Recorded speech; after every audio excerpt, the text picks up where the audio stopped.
Today's guest is someone that knows how to bring people together. Marcello Pisu has spent over 20 years creating some of the most interesting cultural spaces and experiences all over the world, and he's worked with artists, festivals, communities of every shape and size, with his special ability of turning spaces into moments of connection. Today, we're jumping into a conversation of creativity and what it really takes to design spaces and moments that people will never forget.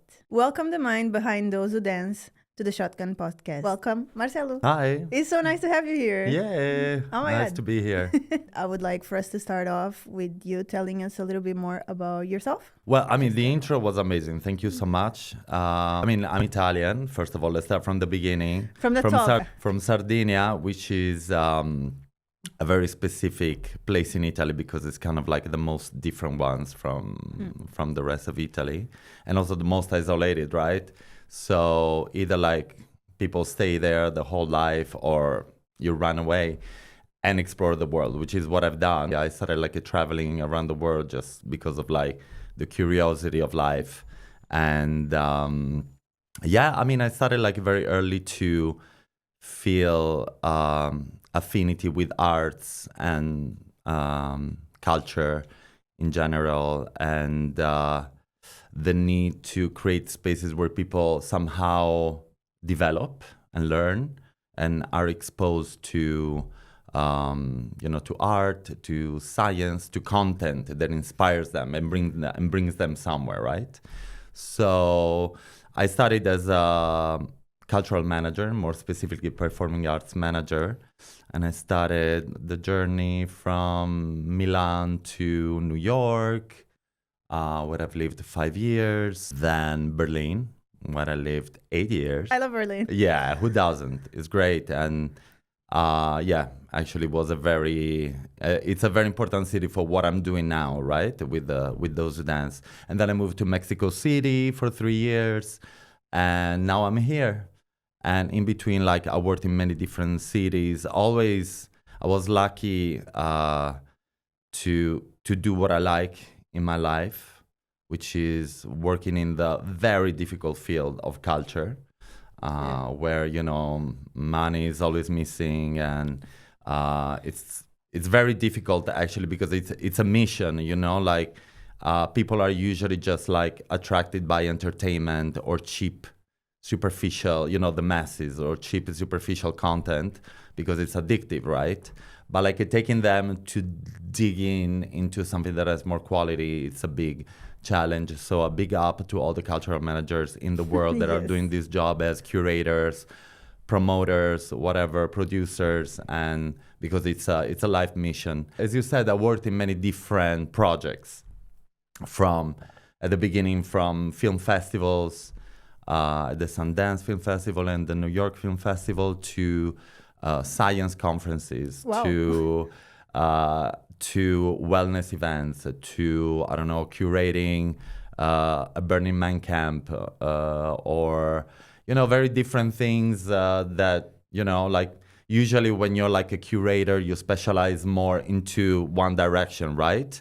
You do either like arts, specialize, I don't know, in Brazilian art, or like very specific things, and you stay there all your life. But my personality brought me to explore very different areas of culture, that it's such a wide topic, right? And funnily enough, while I was in the process, I realized that the most transformative place that I know in the world is the dance floor. So I decided to actually dedicate myself to the mission of taking people on the dance floor to dance and to feel free and to express themselves and to do what we do, very well what we do when we dance, when we party, we open up. It's kind of like a ritual, right? What was the moment that changed everything for you when you said, okay, I really want to work in music, or I want to work in culture? Was some DJ that you saw? Tell us all about it. Well, I have to say the fact that I was in a place, Sardinia, that of course has a lot to offer, but doesn't have the level of cultural production of a city, kind of like always made me feel like I wanted something, I wanted to be in the middle of where culture is created, you know. So let's say there were like different influences, and I started working. It's funny because I started working in to pay my studies in business administration in an opera theater in Sardinia, because opera theaters in Italy are very well funded. So for me, I was like tall, so I could fit in as an actor in operas. So they Okay. were using me from like the spear holder to, I don't know, the aristocratic to whatever. Like I've done like all sorts of parts in opera, and you're like in the middle of an incredible production. Operas are like the most bombastic artistic production that you can think of. Especially back in the days. Now, of course, we have like Broadway and anything, but it was like back in the days, opera was Broadway. You know what I mean? It Okay. was like the thing that you would go to see to have a visual, a visual orgasm, basically. And so I think that was being in this environment of singers, directors, dancers, actors, makers, the people that make the stage happen, really inspire me to into production and being into cultural events. So to put them together, to conceive them, and yeah, and to create an audience as well for it, Yeah. for them to see. So I would say that I would say opera was my first. That is My really wholesome, to be fair. Yeah, it's cool. It's How cool. does one like lives in Sardinia, which is like a more like laid back place, and makes the decision to move to New York? Oh yeah, that was. It's funny because so that happened after my studies in performing arts. That thank God I got through a scholarship because I don't come from a wealthy family, so I had to pay for my studies, and it was a very expensive course, and in Milan, and after that, after the course in performing arts management, there was in collaboration with also like Teatro alla Scala, which is the most important opera theater in Italy. I applied for two projects. One was in Tokyo. That was actually where I really wanted to go. It's one of my favorite cities in the world. You been? Yeah, I've been this Oh, year. lucky you. I can't wait to go. I've never been yet. You need to So go. I know. And the other one was New York at the Lincoln Center, which is like the most important like cultural center in the world. There is the Metropolitan Opera, the Film Society, incredible organization in a neighborhood. And so I applied for an internship there, and I got that. I didn't get the one in Tokyo. So like one of these like life moments, and I ended up in New York without ever having been there before. I know. Did you have like a big like cultural shock? What was your favorite moments like just Um, upon arriving? well, upon arriving, actually, it was very scary because you go to this city and like it's kind of like very at the first look. It's kind of like very dry in New York as well, like you feel, oh my God, you feel alone as well, even if people are so forward and the New York attitude and very connecting. I remember the first days I was like, oh my God, what am I Oh no. doing here? I don't know anybody. And but then being there, just like I was supposed to stay 3 months and I stayed 5 years. Exactly. So it was necessary to step from the little province Italian guy to open your mind and to be able to. It was actually New York was the best choice for me because it really like opened my mind in so many different ways. And About like it. the internship that I was doing, it was at the Film Society of Lincoln Center, which is the place where they do the best festivals in New York, basically, like for film. So people like, I don't know, Pedro Almodovar would present his Wow. movies there, David Lynch. So I had the chance to meet these people because I was working in PR and I was literally like taking them from the car to the green room and spending time with them and then taking them on stage. And so it was like such a crash course for me because like imagine a Sardinia guy that had like zero glamour in his life at the moment that you're like talking to your heroes, you know, like especially David Lynch or I mean, also Bono at the time, I was a big fan. So Penelope Cruz, you know, so, and I had the chance to talk to them, you know, Yeah. and to kind of like realize that celebrity is an illusion, you know, Exactly. and that at the end of the day, they're humans and they have like their own path. And I was like, all of a sudden, I was like, okay, interesting. I might or might not be interested in like in being like in this environment, but let's say it gives you like this exposure that you need to work in this field, you know, because you're always gonna deal with like the biggest DJ or the star, blah blah Yeah. blah, and you're like, and so what? And this is how it works really well because like they feel that they can, you know, artists in general, not only like the big ones, but all artists, they feel they can rely on you, and Yeah, that that's you are true. like, you know, that you're moved by a true mission to uh, present their work and support their work, you know? So, yeah. So New York was a crash course for sure. You said you moved to Berlin after. Yes. Was it a cultural shock as big as coming to from Sardinia to New York, or? Listen, it's very interesting because I moved there in 2010 because I was working also like, I went to work for 2 years in a big performing arts festival in Italy. And there I met a lot of people that lived in Berlin. And I was like, wow, these people are really cool. It was like, I don't know, it was a surprise because, of course, like my idea of Germans at the time was, you know, not the most exciting country in the world.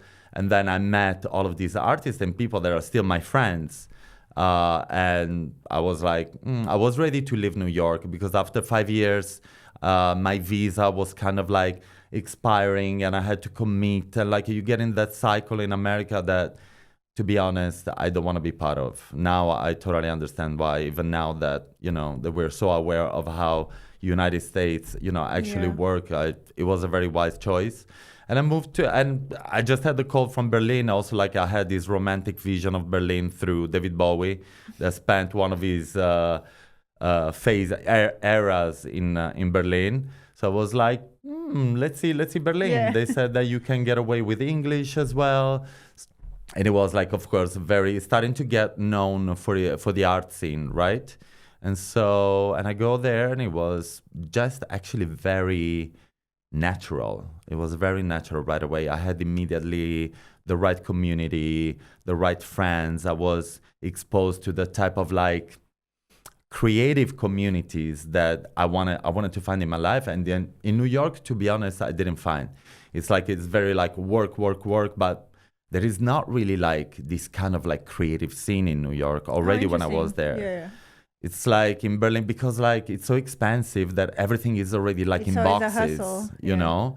You don't have like the 80s like Basquiat that like was figuring out his life there and could afford a huge studio to create his life, you know? So Berlin was really like a big revelation for my self-expression and see myself more as an artist rather than a cultural manager, you know? Yeah, so Berlin, was it the first time that you said, okay, I want to start maybe like working for other people and start curating my own experiences? Exactly. That's what it happened. What was the moment that was an enlightenment for you? I started doing my own things. I remember some things in New York, but like over there, just like being exposed to artists like my heroes, like Olafur Eliasson.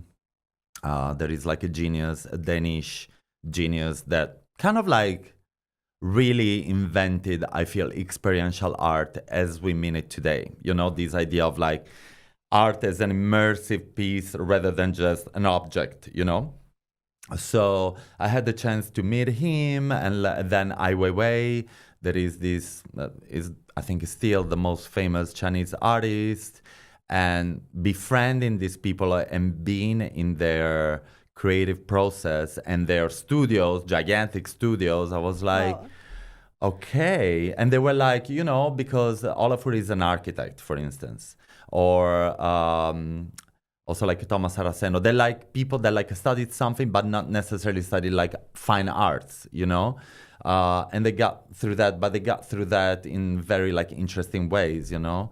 And so I realized that you can be an artist no matter what you do, you know? Exactly. So at the time, my medium was organizing events. And I started to see it in a different way, that I could put my heart in it from the beginning, from the concept, without just like doing it for other people. So I started, I mean, one thing that I started doing, it was exploring the connection of spirituality and technology and like experiences. I was creating kind of like urban rituals at the time. Ooh. Yeah. Tell me more about that, by the way. Yeah, you want to know? Yeah, Okay. of course. I Ooh. want to know everything. Thank you. Right now, I feel that it's much more mainstream, I would say, because like you see like a lot of people, they do cacao ceremonies or like this ceremony or at the time it was, especially in Berlin, it was kind of like not that known. I was exposed to at the time to people from Latin America. Yeah. That were Was your time in Mexico before or after? After Berlin. We'll get there. Yeah, after Berlin. And so I was exposed to people that were, you know, either doing ceremonies, and they were like people native from Latin America, or you know, participating in them, and you know, also, you know, from ayahuasca retreats to peyote to that world of medicine plant. Appeared to me, and in a much deeper way. I heard about it before, but I was like scared. And then I realized that actually it's crazy, but like we always had rituals in all human history. And right now we have these rituals that are prefabricated and very dogmatic, like, you know, going to church, or like even like, I would say that all mainstream religions, all of them. I mean, most of my friends that are Muslim or Jewish or whatever, they're not really like, they don't really like have a connection to the religion that they were raised in, because it's empty. Basically, like, it's very dogmatic. It gives you like these superficial blah, blah, blah that doesn't really like solve your problems.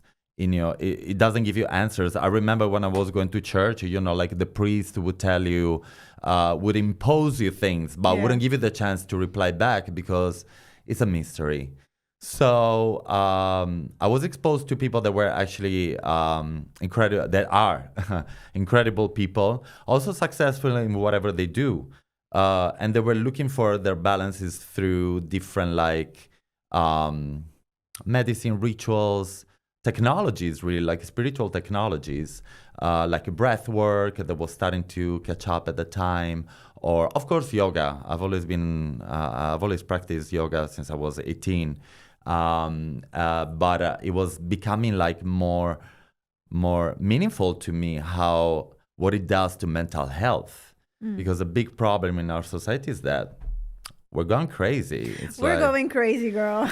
It's getting crazy. So these things are not like, like the, you know, like the hippie or they're very important. Like finding rituals in our society, places where we release, where we take the time to step back from reality, where we just like maybe like sit in silence. Like ground yourself, making the effort to go deep into yourself as well and observe yourself, your feelings and reality, you know, just like taking a little bit of distance. Did you feel that was a bit different from what was happening in Berlin at the time, like very fast paced? Or yeah, I mean, definitely like it still is a bit. Yeah. But now it's like, I mean, there is like a yoga studio every other corner, you know, in a way. Like German culture has always been very oriented to well-being, you know, saunas, or like, you know, hiking, or like connection to nature. So in a way, it makes sense that in the city, Berlin, that is the most transgressive and the rebel in Germany, that actually it would also rise a need for the medicine. Down. Yeah. So actually, it was really interesting to be part of this phase of Berlin where, you know, like the ravers were going to yoga or, you know, like coming to a breathwork session. I organized, I was experimenting. It was a project called Kavana, that means intention of the heart. It was a series of experiences where I was combining, I don't know, sound journeys with breath work, with dance, with I was even overdoing it now I realize, but it was really cool to do that, and still a lot of people remember that from the beginnings, and they tell me, yeah, that now like it really caught up the wellness, and I hope in a good way, not just in the capitalistic way. And I know that, you know, I feel that this is kind of like the first personal the time that I started to do my own experiences. Yeah. Did you also rave while you was in Berlin? Of course. Are you kidding me? What were some of your favorite places? Well, I mean, I would go, and I would still go. This would be like the only place where I would go right now. Berghain, obviously. I was going there at a certain point, very often at a certain point, like just once a month. Usually I would go there on Sunday afternoons, you know, from 3 p.m. until 1. That is like the moment. That is the best moment, I would say. I still have to go. Oh my God, girl, you have to go. I still have to try it out. Yes, absolutely. I think it's still good, even if a lot of people say that is like everything changes, obviously, but it's Berlin that is changing. So, but still, they have like the best music, I would say. So there, and then a party that is called Heideglue. And it happens on from Saturday afternoon. So I would actually go during daytime, especially. I would love to go partying in daytime, also nighttime. But these are my two favorite parties. And I love to dance. I used to go also to Katerblau. Okay. But it kind of like, these are Berghain and Heide are my favorites. Did you have a favorite like DJ or like music moment that like changed your perspective on life and events? Look, I have to say that I think I really got into, there was a moment of organic house, organic techno, whatever you want to call it, down tempo, sham tech. And now, to be honest, it's like, to me, it's ridiculous. I don't listen to that music anymore. But at the time, it was beautiful because, you know, like DJs from Latin America or also like Germans, they were like looking for a plane with more organic sounds, you know, like a native sounds and like tracks coming from, you know, from world music at the end of the day, you know. I mean, some friends of mine, like Vic and Armin, that I also played at Those Who Dance, or Oceanos Orientalis, they're still on because they had the ability to reinvent themselves from that phase. But I would say this kind of like a music, you know, new Loom, Vic and Armin, Shafak, Oceanos Orientalis.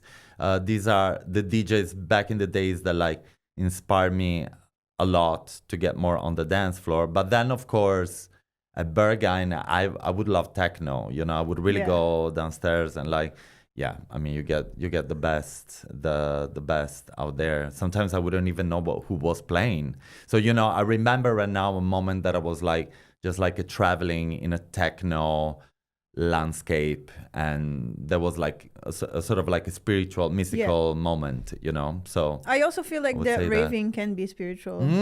Of course, like absolutely. The act of dancing and like being on a dance floor and just like letting go. It is like, I think that is I think I say it all the time, that is one of the few rituals that are universal, you know. Definitely. Everybody goes to dance and to party everywhere in the world, besides like places that are really like restricted in terms of freedom. But even in those places, like people find ways. Yes, exactly. And I feel like it's so common like all throughout the world with different music genres and absolutely. Everything. But it's think of like capoeira that was like, you know, like developed as a sort of like technique to you know, kind of like to still be able to fight, but to disguise that as a dance. Exactly. or even buto, or yeah, it's true. Like dance is a tool of liberation. That is true. You know, like no matter how you say personal liberation, it's an act of resistance. Yeah. Because like, you know, like society, most of the people actually, I feel, that are afraid to dance. I can see it now, you know, and then like different people like dance in different ways, but like I feel that it's very interesting that in this moment in history that there is like such a big surge of mental diseases, from anxiety to depression to, you call it, you know, for you know, attention disorders, all of this is when actually like people are kind of like not dancing that much, you know, because we get these numbers that the nightlife is shrinking and all of these. So that's why for me, that's why I call my place Those Who Dance, because Yeah. I hope that the people, that my place is not a place where people are just like standing, but like where they're actually dancing, you know. So it is a spiritual and therapeutic experience That is to true. dance. It is. When you were in Berlin, and I feel like you move a lot. I Yes. think it's also like, it gives you life, like from what you're telling me. Yeah. When you were in Berlin, did you have a moment that you say, "Okay, cool, my time here is done, and now I need to go to Mexico"? And why Absolutely. Mexico? Well, at the moment when I left, is that just like kind of like the city was telling me to leave. I was like, I touched a limit there of growth. I was like, what am I doing here? Weather sucks. Food is not amazing. People are not exactly like the nicest in terms of like manners, you know? So I wanted to have like a more open-hearted life, you know? Like I was done with the culture there. Also, like I felt, and I don't want to talk bad about Berlin because it's an amazing city and a lot of friends that still live there. I mean, many moved here, but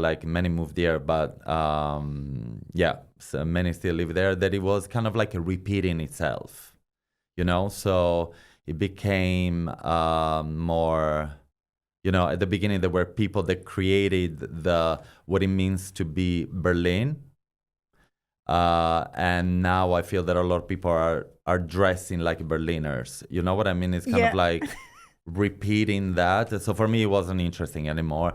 I don't know. I was just not inspired anymore by the city. So I left after 8 years. I went back to Italy for a little bit for a Christmas, and a friend of mine, a Sophus, a crazy artist, I love you.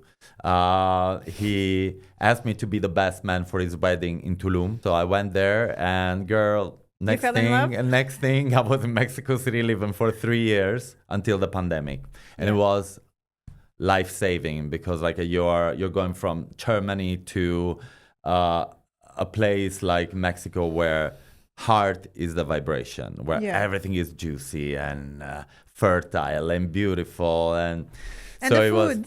And the food, amazing. And the culture. Mexico City is incredible. And Mexico in general, it was a great discovery. At the time, you know, my people would tell me like, you know, because I went there in 2018 and my friends were like, what the fuck are you doing in Mexico City? It's super dangerous. And did you feel that when you were there, that it was dangerous? No. Okay. No. I didn't feel it, even because I had been in Sao Paulo, like back in the days, and sorry, but there is no comparison. Sao Paulo is like you go out and you're like, okay, am I gonna, you know, it's very intense. It's a bit intense. It's very intense. You feel it. You feel the danger all the time. In Mexico City, not really. Okay. I feel it's more like if you get involved in drug things with cartel and you're in the middle of that, then it's dangerous. But like in the streets, is not as kidnappy or like Brazil. Yeah. You said you went to Burning Man and you created a stage there. Can you tell me a little bit more about that experience? So it's a camp called. It's one of the most known camps at Burning Man that is called Maxa. That is, I mean, my Mexican family They really like, it's thanks to them that I could stay in Mexico because they gave me like a job opportunities and network. So I'm very thankful to them. I had been a brand ambassador for a mezcal from Mexico in Berlin.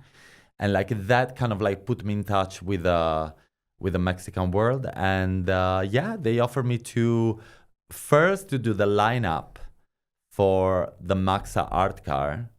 That is legendary. It gets like amazing DJs and everything. So I was like, okay, like I had never done a lineup before. I mean, like, look, now Burning Man is very hyped as well, and that's a pity because I feel that a lot of people go there for the festival, But like Burning Man is like it's a temporary city Okay. that surges in the desert for 8 days and longer because people are building there for like 3 weeks before. Like it's crazy in a desert. Yeah. Like this like How do they flat. get like all the lights? Do they all bring like their own generator and stuff? No, we it's a big production. Our camp, it's a big. Everybody brings all camps, brings their equipment. Let's say Max is very well organized and equipped. There are like 150 to 100 people that stay there, and it's made for kind of like comfort. I have to say. Which is controversial at Burning Man. But anyhow, it was, I mean, of course, like being on this art car for like 8 days, day and night, and taking care of the music. It was like such a exhausting but energizing experience at the same time, because you get a kick from like the desert, like this. I mean, the desert is a bit by itself is really like an incredible experience. To live in the desert is crazy. You get these sunrises and these sunsets and these storms that are, yes, you see them in videos and you're like, oh my God, it's terrible. But then when you're there, you're like, you feel alive. All the kind of like a resistance that come from the desert makes you feel alive. And that's why people like it, because it activates you, So it's, it takes away from the comfort of the city. And either if you have a fancy camp, like you're still going around on the bike and you get caught by a storm when you least expect it. I have to say that it looks stunning. I have to That's say great. that the outfits that people like, the effort that people put into it, it looks amazing. Yeah, I think that now a lot of people, unfortunately, are just like buying a lot of stuff on Amazon or Temu. And they're like, instead of being original and making Did their they own used to make it costumes. before? I mean, before people would kind of like go there with like items that they would find in their travel. I mean, it's still like this, don't get me wrong.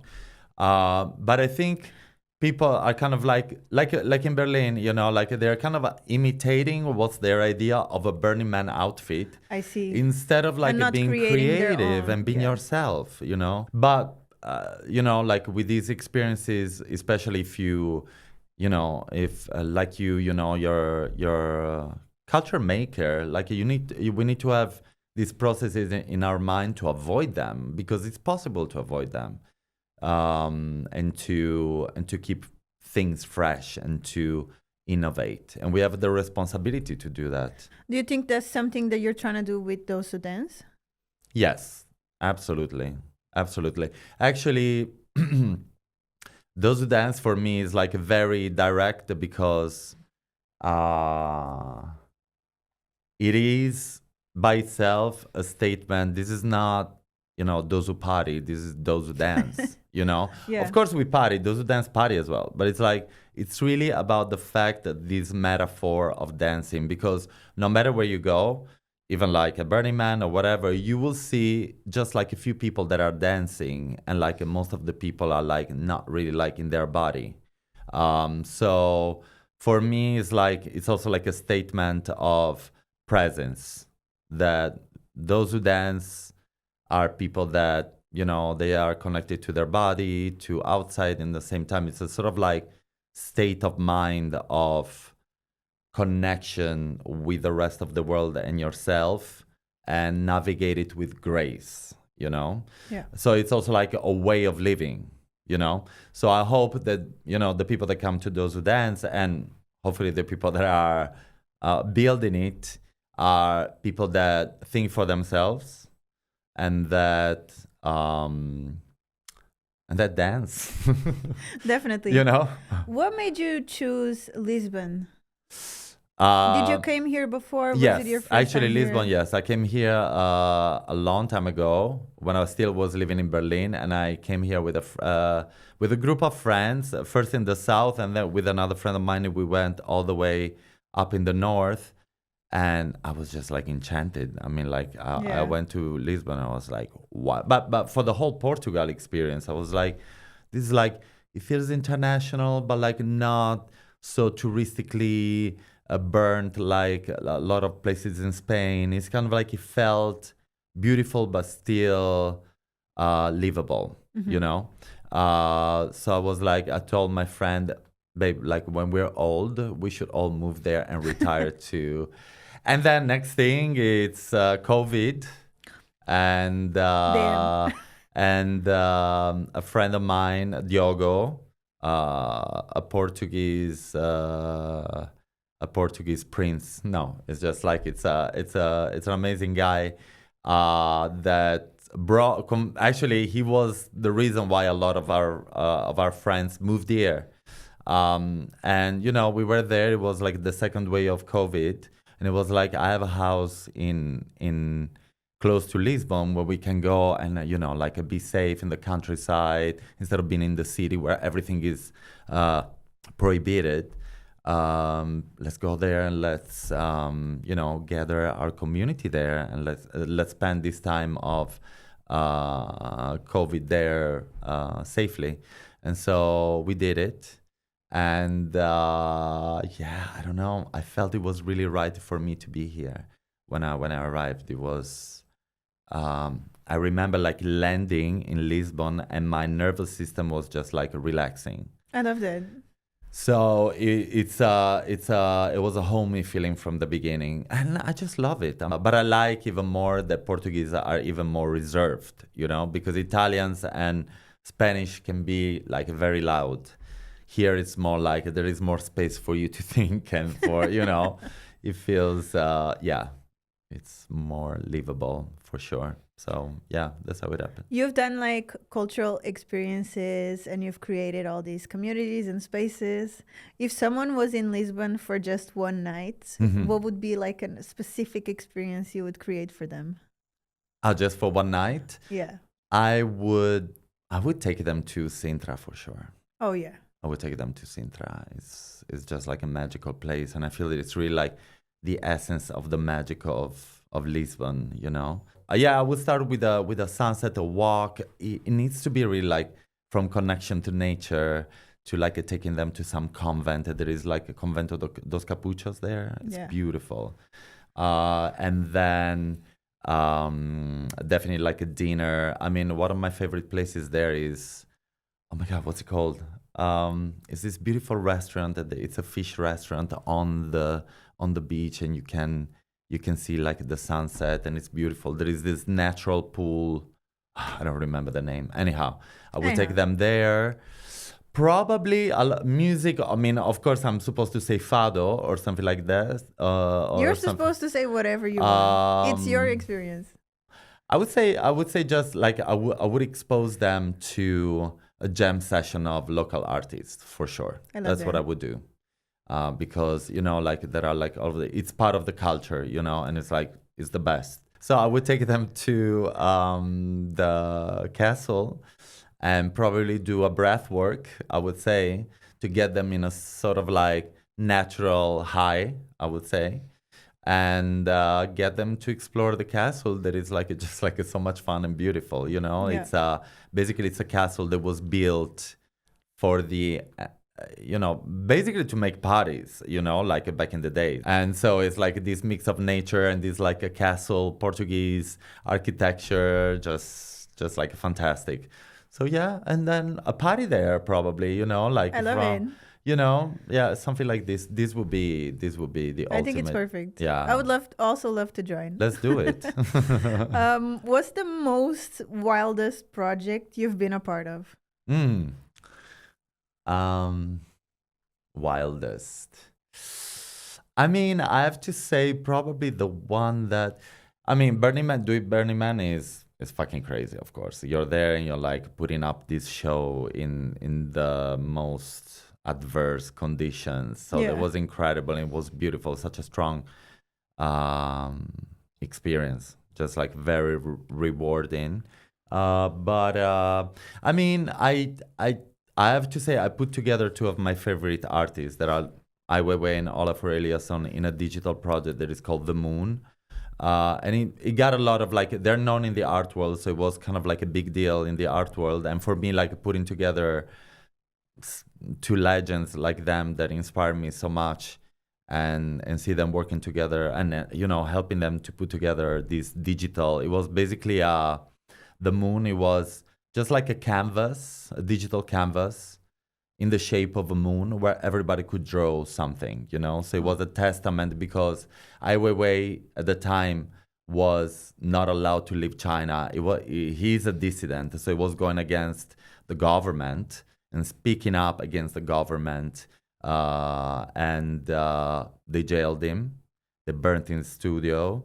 And at a certain point, the whole art world was asking for free Ai Weiwei, and he got out of jail, but he didn't have the passport. So the only thing that he could do long distance from Berlin, it was something digital. So we worked in this crazy project. It was me in Berlin, him in China, Olafur in Denmark, and the producers in New York. So it was like a crazy configuration of people working together on this digital art piece. It was beautiful, just like a beautiful experience. And these two probably are the ones that come to my mind right away. What's something that people assume about nightlife and cultural spaces that totally isn't true, you would say? Well, I mean, like most of the people, I talk to people and they're like, oh, yeah, but I don't wanna, go there and do drugs and drink alcohol. And I'm like, you don't have to. Yeah. You don't have to. It's like I was, for my connection to dance, I wasn't exposed to substances until very late in my age. I was like in my 30s, and just because I wanted to experiment, But it's like my love for dancing and for the music is the thing that kept me away from drugs, So I think this is a misconception, that people are like, okay, I'm gonna go to dance. It's like, if you go to listen to bad music, then yes, definitely you need help.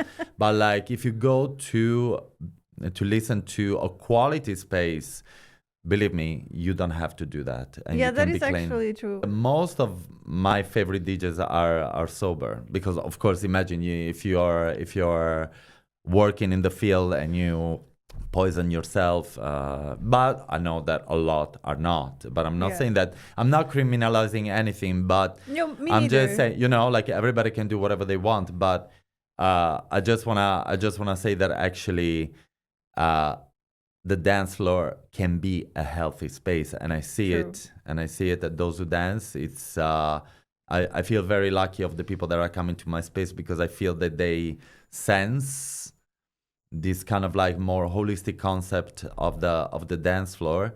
And it's a beautiful human experience all the time. I meet people that I would never meet otherwise in Lisbon, and I think this is the big misconception of thinking that the dance floor is just a place of destruction, where actually it's a place of creation and regeneration. You're releasing, where you dance like a full night. You're like, you feel so good. You go through so many different moments and different energies, and that's really revealing, because everybody is in a vulnerable state, So, and everybody's kind of like trying to give their best. I mean, not everybody, but like, in my space, like we have a big lounge, for instance. Our lounge is as big as the dance floor. Oh. We have two warehouses. One is interconnected. One is where the lounge is, and we have a lot of like cushions and like where people sometimes spend the whole night and they talk, because they're like, it's cozy, you know. It's there is like a soft lighting.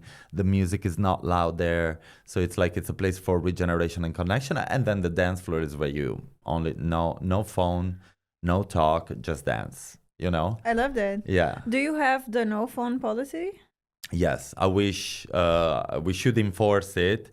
I don't want to be the one that goes to people and or puts the sticker. You know, Yeah. we tell people at the entrance and also in our communication, and we have signs. But of course, some people do it. But I have to say, like a lot of people, like a lot of friends, They enjoy the experience. yeah, a lot of friends like tell me, look around, nobody has a phone.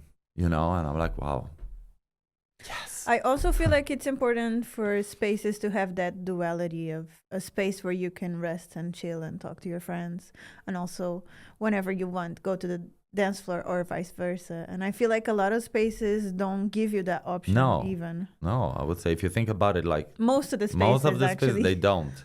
So this one is it's a luxury, of course, to have such a big lounge, but it's very rewarding. I think that people like stay longer, they enjoy more, and they're in a healthier mode. Well, you've created those who dance. And what was the moment that when building your community when you said, wow, this is really working? This is like an I made it moment. This is Yeah. really happening. I think when I opened and I had the first party last year, it was the first party that we did in October of last year, October 16. We just turned 1 year old. And 1 year ago, the first one, we had a long line for Giggling. It's a label from Germany, from Berlin. They do minimal. They're very well known, Giggling, and I'm very thankful to them because they trusted this new project, and they gave me kind of like a street cred, you know, because it's like they're very well known in the music scene. They're very intellectual. They're very sophisticated, and it was a major success, the first party, and that was a moment that I'm like, Yeah. we're doing it. Yeah, I loved it. it. It was great. If you could Yeah. design a space between reality and a dream where you would have everything at your disposal, imagine that you're Sims in the Sims game. Yeah. Okay. How would you design that experience, and what it would look like and what it would feel like? Well, I mean, like at the moment, the dream that I'm working on is those who dance, and it's funny because at the beginning, the vision was to have a sauna, a space for the sauna, an art gallery specialized in environmental art, and then a cafe, and then the dance floor, you know, and a photo studio, and so it's kind of like an environment where you can work creatively and have fun, but also like have a moment of like, you know, like a sauna, a massage, blah, blah, blah. So it's kind of like it's a mix between a wellness space and a creative space and a club. At the moment, at Those Who Dance, what we're doing, of course, the spa is very difficult to do, unfortunately, for like permits and technically, but I'm sure one day I'll do it. But Yes. maybe, yes. But at the moment, I'm kind of like living my dream because I really wanted to create a temple for dance culture, you know? And so I have like this huge space that it's 2 warehouses. There were storage for wines, if I'm not wrong, the whole complex it was. And in one, now we built a dance studio. So now we have a floor for contemporary dance and for performances and for schools love for that. dance.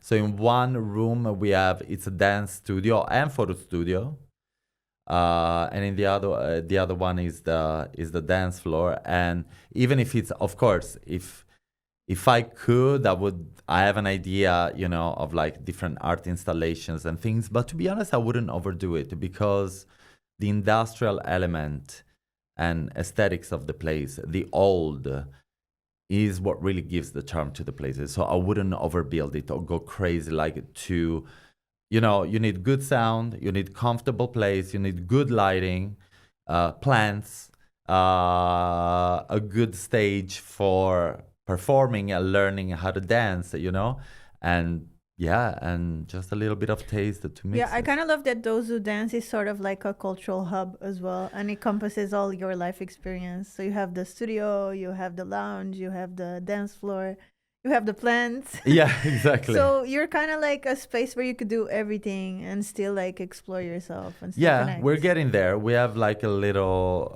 way to go because we just built the dance studio. So we're going to start now with our dance school for professionals and non-professionals. So everybody is invited to our forthcoming dance workshops. I love that. And I want to go. yeah, we want to really teach. I'm going to go. I need to learn how to. There is nothing better for your body and your mind than a teacher training, dance training. Yeah.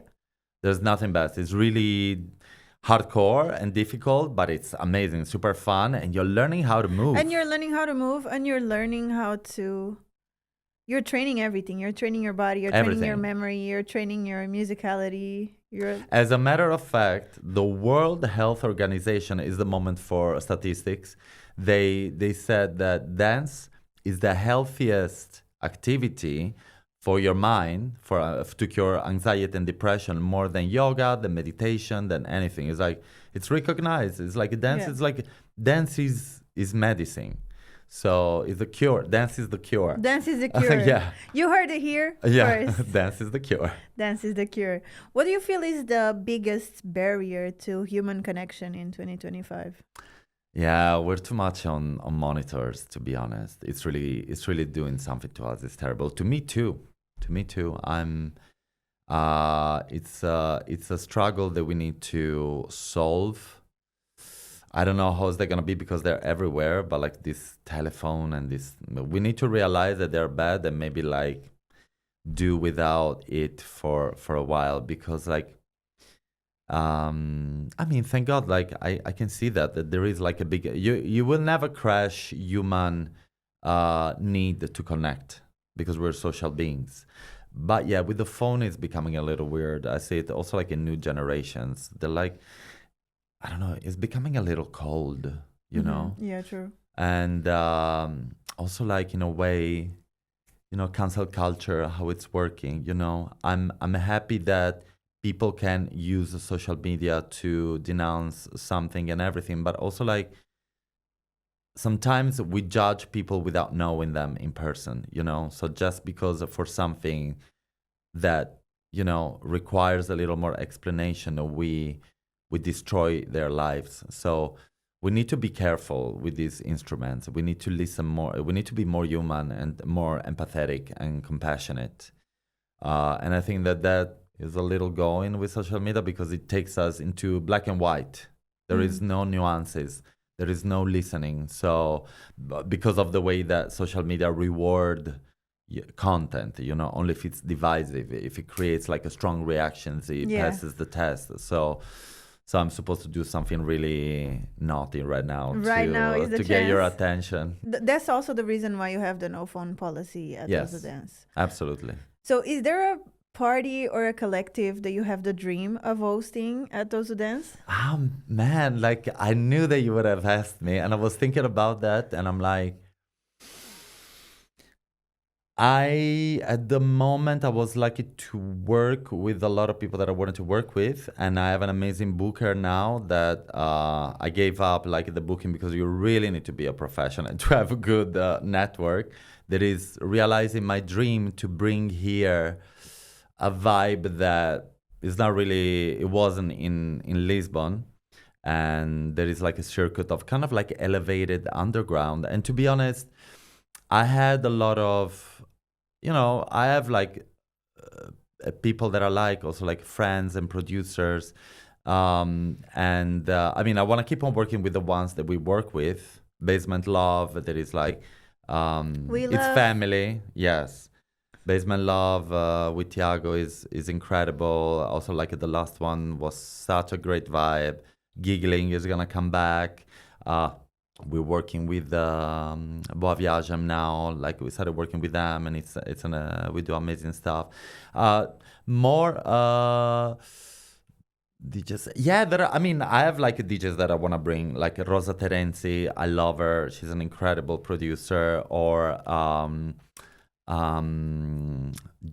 GGFM.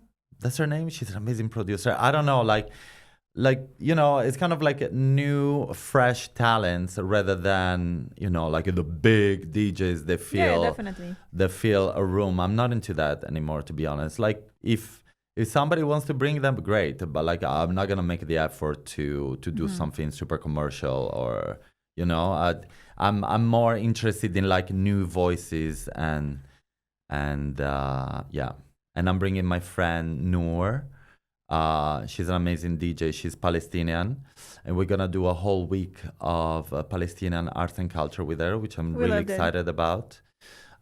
So if I have a dream, I'm gonna make it happen for sure. Now I have a space. I love that. So get ready, and if you have a dream, let us know. If you wanna bring, I don't know, whatever, let's do it. So you're open. I want to bring Erykah Badu for sure. Erykah Badu. I would love to and bring I want to Erykah be there Badu. when you bring Erykah Badu. I would love. I do have one last question. Yes. Which is, if you could tell something to 15-year-old Marcello or someone who's starting now, what would you say to them? It's gonna be fun. Buckle up. It's gonna be like a lot of action. Yeah, and also like to believe in yourself and in your dreams. I mean, I know that it sounds cheesy, but at the end of the day, if you wanna have a life, if you're not a conventional, if you're a person that is different, that you feel you're different, and that's how I felt always in my life. You really need to have an internal conversation with yourself and with how you wanna create your life. And it's really about connecting and trusting your intuition and your ability to dream and to imagine, like, because dream, like, how can you fall in love with something and have the drive to do something if you don't dream, if it's not a dream for you? I cannot even imagine that. So keep on dreaming, young boy. Go dreaming and believe in your dreams, and don't listen too much to what people say. Actually, not at all. Thank you so much for being with us, Marcello. It was such a pleasure to have you here. Yeah, also for me. Thank you so much. I loved our conversation, and I hope to see you guys next time for our Shotgun podcast. Make some noise. Woo woo!